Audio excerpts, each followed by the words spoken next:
We're going to take you straight to Moscow and listen in to President Putin addressing the events overnight. Let's listen in. Russia is engaged in the fight for its future, repelling aggression. Practically, the entire military information and information might of the West has been sent against us. We're fighting for our independence, for our right to remain Russia, a country with thousands of years of history. Today, the fate of our people is being decided. We need the consolidation of all forces. Everything has to be discarded that weakens us. Anything that can be used and is being used to subvert us from within. And therefore, any actions that split us is a betrayal of your people, betrayal of the comrades that are fighting on the front line, a knife in the back of our people. And this was struck Russia in 1917, when Russia was waging the First World War, when victory was stolen from it. Politicking behind the back of the army and the people turned into a huge upheaval, the destruction of the army and the state, the loss of huge territories. As a result, was tragedy, Russians killing Russians, civil war, and benefit was derived by various political adventurers, foreign powers that are tearing the country apart. We shall not let this happen again. We will defend our people and our state, including against internal strife and betrayal. And that's what we're facing, betrayal. And when personal ambitions take over faith in your own people and the cause for which the soldiers of the Wagner group were fighting shoulder to shoulder, those who liberated Soledar and Artemovsk, the villages and towns of Donbass. They fought and gave their lives for Novorossiya, New Russia, giving their lives.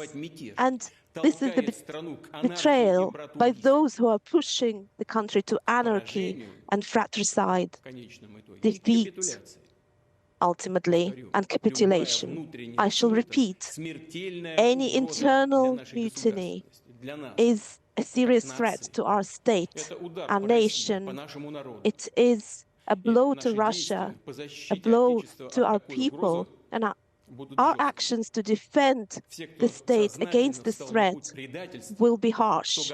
Those who consciously chose treason, blackmail, and terrorist methods will be inevitably punished. They will answer before the law and before our people. The armed forces and other state authorities have received the necessary orders. Additional measures of an anti-terrorist nature are now in force in Moscow region and other regions. Resolute action will be taken to stabilize the situation in Rostov-on-Don. It remains difficult. In fact, this government and military administrations have been blocked. As the President of Russia and the Supreme Commander-in-Chief, as a citizen of Russia, I shall do everything to defend the country, to defend the constitutional system, life and security and the freedom of people, those who organized and prepared the armed mutiny, those who took up arms against their comrades, have betrayed Russia and will answer for it. Those who are being drawn into this crime, I urge them not to make this irrevocable mistake and stop taking part in the crime. I am sure that we will preserve and defend everything that is sacred to us, and together with our motherland, we will overcome any trials and will be even stronger.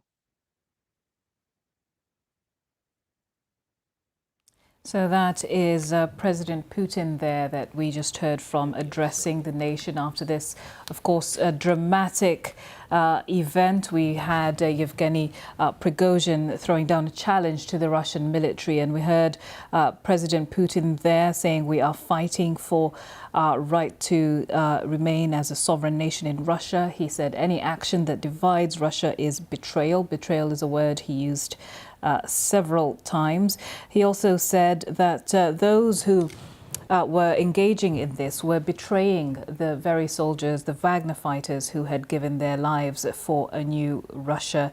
He talked about personal ambitions taking over and the fact that any internal mutiny was a blow to Russia. He said that. He also talked about the response. He said our actions will be harsh. Those who have chosen treason, terrorism and blackmail will be punished. He mentioned that armed forces have been mobilized as well as additional anti-terrorist measures taken, particularly to take back control of some of those areas, including Rostov-on-Don. So attempts going on there to restore order. That's what we've heard from President Putin there. Well, we have, of course, been following this story since this serious escalation of infighting between Russia's Wagner mercenary group and the Russian military began. Tanks and armored vehicles have taken up positions in the southern Russian city of Rostov-on-Don as that dispute between the army and the Wagner mercenary group threatens to degenerate into fighting. Now, there have been videos on social media showing heavily armed men in uniform around a government building. The Wagner boss, Yevgeny Prigozhin, released video of himself inside the local military headquarters in Rostov, which is one of the areas that President Putin was mentioning. He says that all military installations in the city are under control and working normally. That's according to Yevgeny Prigozhin. Well, earlier, the Kremlin ordered the arrest of Prigozhin, whose men have been fighting alongside Russian forces in Ukraine after he accused the Russian military of carrying out a deadly missile strike on Wagner troops in Ukraine. That's something that the Defense Ministry denies. And as we heard as well from President Putin, anti-terror measures have been introduced in Moscow with armored vehicles seen on the streets. And the M4 highway connecting Moscow and Rostov has been closed. Well, Prigozhin announced what he called a march for justice, saying that anyone who stood in his way would be eliminated. But he says that this is not a coup.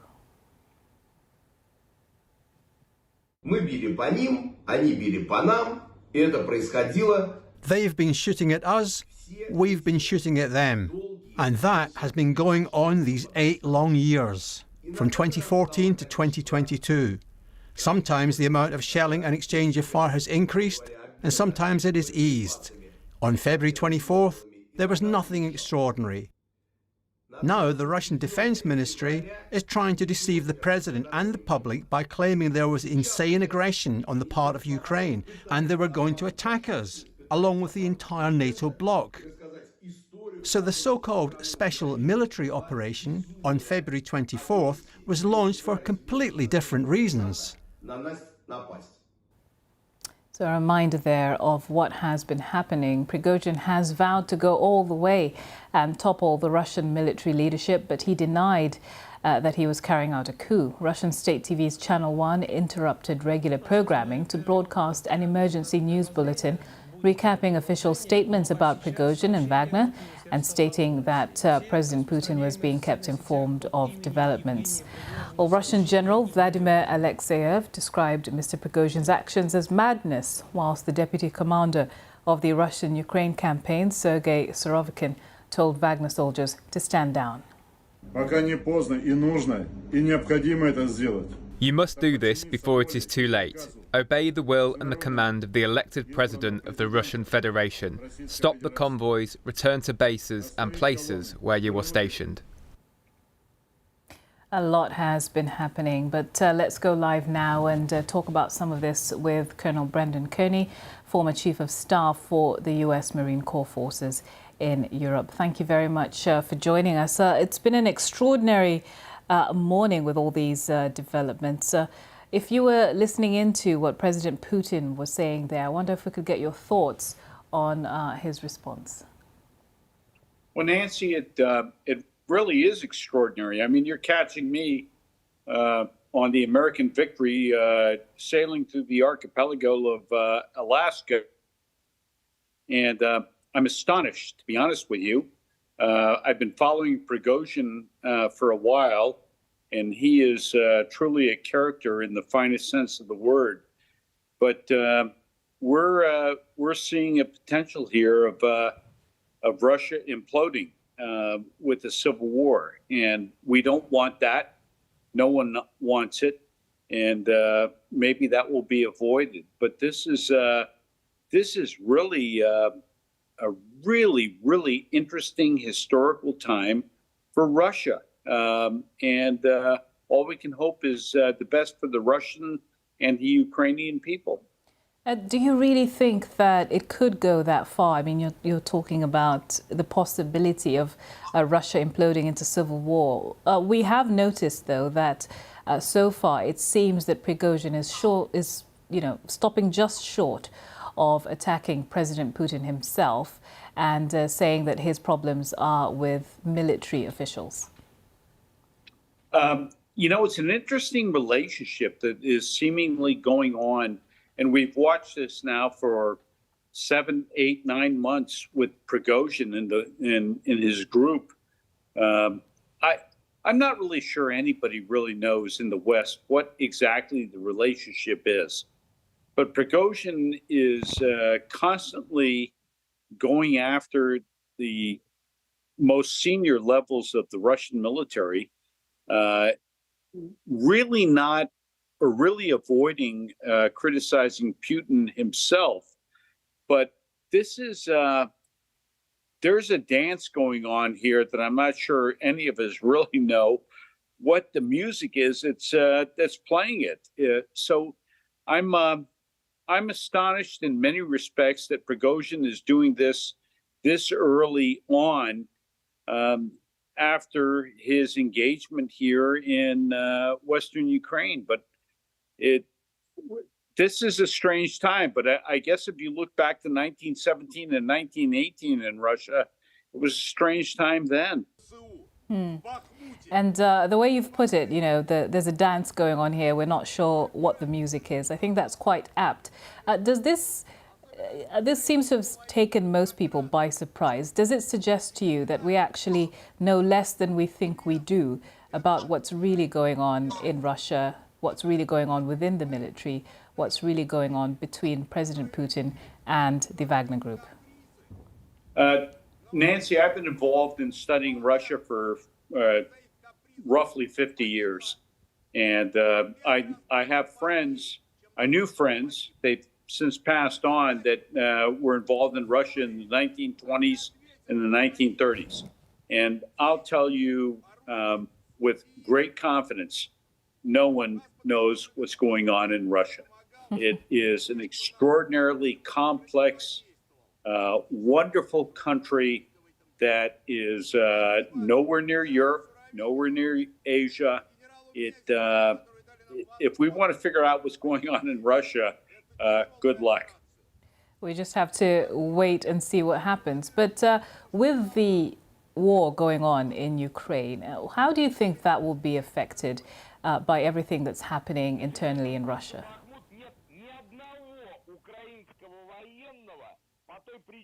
Have we lost you, Brendan? I hope you're still with us. Unfortunately, it looks like his voyage has cut us short. Colonel Brendan Kearney there. This was a really enlightening conversation. It's a shame that we lost him, but we certainly got some good insights from him. And earlier we did speak to Nina Khrushcheva, a professor of international affairs at the New School in New York. She's also the great-granddaughter of former Soviet Premier Nikita Khrushchev. Well, she began by telling us what she has been witnessing on the streets of Moscow. I went to walk around. I'm off center. I live close to the center, but not in the very center of it. But even on our street that leads towards the center, there are armored vehicles. There are not many soldiers, but different battalions of different kinds. Not that very many, but certainly present, not very many people in the street. I was asked not to take pictures, and a few young men that were passing by were asked for their documents. I was not. So far, and I'm going to go later to do some walkabout and see how it plays around near the Kremlin. But so far, from the pictures that I've seen in social media, even in the state media, there is the closer to the Kremlin, the more armored vehicles and more police and more soldiers are there. And we'll see what Putin will say if he speaks, because there's already been a question, where is Putin? It has been the whole night going on, and where is the president of the Russian Federation himself addressing this issue? And just to bring in a new line from the Russian Defense Ministry, apparently it has told Wagner fighters, you were deceived and dragged into criminal adventure. As you say, people are waiting to hear what President Putin will say about this. But in the meantime, what are people saying about this? Is there much conversation about what's going on? There is a lot of conversation. I mean, we started at 6 or 5 in the morning exchanging phone calls, trying to figure out. And there's a lot of scenarios, as you know. I mean, this whole war has been a lot of scenarios of why and how it's going to end. And so what is the end game for Wagner? What is the end game for Prigozhin? What does he want? In fact, the bit from his address that you played here in Russia is being blocked. You actually cannot hear this. You can only hear his statement or know about his statement that the Russian troops, the military, official military, shelled or attacked the Wagner camp, but not about why the war happened and how Putin was deceived and how everybody else was deceived. And in fact, that part of the corruption and essentially doubting the war altogether has been banned by the Russian procuracy, whatever it is, the Attorney General, right away. So that part is not even part of the discussion. It's only about the shelling. One of the scenarios is that it is staged, maybe even by the Kremlin, to have a very violent but very forceful way to announce the further militarization, the martial law, and so on and so forth. So close the country, start a war, using Prigozhin for those purposes. Another one, and one should not discard it at all, and it has been like that for a year and a half, almost a year and a half since the war began, is that an absolute discombobulation in all forces of government, who bombed whom, who said what, and that's why, in fact, people are very upset still, or are very upset, has been upset over during the night, is that where is Putin? I mean, there is basically military coup is happening, and Putin is silent and kind of allow his flunkies to speak for the state. But basically, one of the scenarios which I found quite convincing is that because Prigozhin has been such a hero because the army wasn't doing well, obviously, and Prigozhin has been such a hero and an honest hero because he was saying things that the army wasn't saying. Like there's a scene from Dr. Strangelove, the film of Stanley Kubrick, 1964, when General Ripper went a little bit funny in his head and basically started shooting off. And so this is another thing that Prigozhin may think that he's invincible because he has been indispensable for the Kremlin in this war, and therefore he can do whatever, even become the next president. Speaking there to Nina Khrushcheva, professor of international affairs. Of course, that interview just before we heard from President Putin, who then said that this was a betrayal and that those involved would be punished. Why don't we go now to speak to Moscow, to Steve Rosenberg, in Moscow, who is joining us live. Steve, I'm sure this might not be what you expected to be talking about when you woke up this morning. It's surprised all of us, really.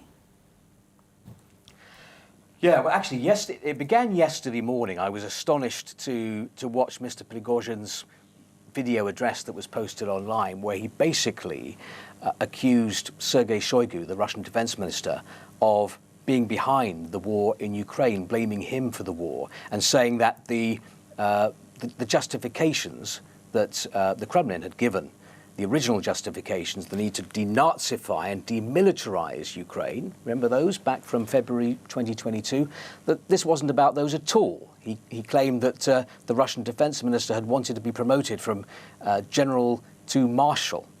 And at that point, I thought, and other people thought, that perhaps this was a ploy to give Vladimir Putin a way out of this war, which hasn't gone to plan, to make the Russian military leadership the fall guys here for Russian military failures. And then, yesterday evening, even more astonishment, as Mr. Prigozhin claimed that the Russian military, in other words his own side, had launched a missile attack on a Wagner base camp, killing, he said, lots of people, although he provided no evidence of that, and then announcing that the Wagner had taken the decision to start a march of justice. He said it wasn't a military coup, but he said he had 25,000 Wagner fighters who were ready to get rid of evil, he said, in the Russian military leadership. So it was clear last night that he was laying down the gauntlet and this challenge to try to remove the Russian military leadership. And then waking up this morning, the reports that Wagner fighters had crossed over from Ukraine back into Russia, that they had entered Rostov. The reports this morning that Wagner is now in control of military sites in Rostov, including the airfield, including, it seems, from another video, the major regional military headquarters in Rostov. There was this extraordinary video that we saw this morning, again posted on social media, showing Yevgeny Prigozhin sitting between two very senior Russian military commanders, including a deputy defense minister, arguing with them, basically delivering an ultimatum to them, saying that, look, I've come here to get the Russian defense minister and the chief of the general staff, and until I do get them, we're going to stay right here, we're going to continue to blockade Rostov, and we will head to Moscow. So quite extraordinary that this Russian mercenary group that was fighting on the side of Russia, Mr. Prigozhin, who had very close links for years to President Putin, has apparently gone rogue now and is determined to topple the Russian military leadership. And although he insists that he's not against the president, this does put a lot of pressure, I think, on Vladimir Putin. And we have heard from Vladimir Putin. What did you make of his address? He said he was dealing with the crisis. It was a short TV address. He did mention Wagner mercenaries. He didn't mention Prigozhin once. What do I make of it? This was a tough-talking Vladimir Putin, trying to show to the Russian people that he is a president who remains in control of the situation, a very difficult situation. So we had phrases like, this is a stab in the back. He described Wagner's actions. He said that domestic troubles were a deadly threat to Russia, and he promised a tough response. He called this treachery, and he basically likened the situation now to 1917, the year, of course, of the Russian Revolution. So no sense from that brief TV address that Vladimir Putin is ready, willing, in a mood to sit down and chat to Mr. Prigozhin and kind of work things out, or even give up his defense minister, give up his chief of the general staff. No, this is a president who's basically saying, enough is enough, we're going to crack down now. But how is he going to do that? That's the question. It's a very difficult situation for Vladimir Putin. And of course, you know, there's the situation in Ukraine. 16 months ago, Vladimir Putin launched a full-scale invasion of Ukraine. Russia's war in Ukraine has not gone according to plan, so a huge headache there for Vladimir Putin. Meanwhile, he has to sort out a very difficult domestic situation and a very dangerous threat to his power here now. All right, Steve Rosenberg in Moscow there for us. Thank you very much for your analysis.